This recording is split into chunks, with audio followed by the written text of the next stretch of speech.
Typically, a mentor is a person who's using his expertise and experience, and it's more advisory, directive kind of process, more on the telling side, whereas coaching is completely different. It's about getting into the DNA of the person, getting into the mind of the person, trying to figure out what are the things that really block them, perhaps most often unconsciously.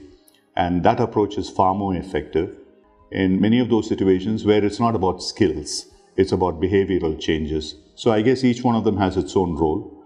Mentoring, I would say, yeah, if it's a skill development, let's say politically training somebody in the minefield of an organizational pathway and stuff like that, yeah, mentoring could be of great value. But if it's really about the behavioral changes, mind shift changes, transformation and stuff like that, which is what I think is primarily required for leadership growth, coaching is a much better solution.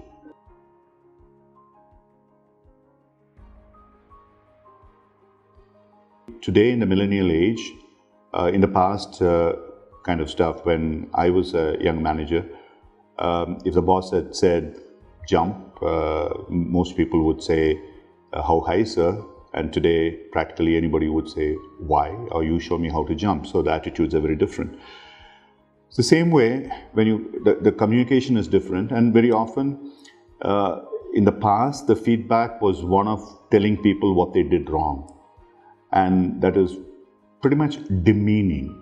And that is no longer the kind of feedback that works with people.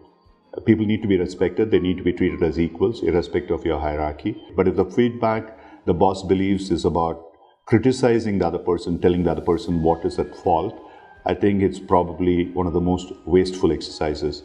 So from a coaching perspective, the feedback, what we try and help people to do is to make it more developmental, more constructive.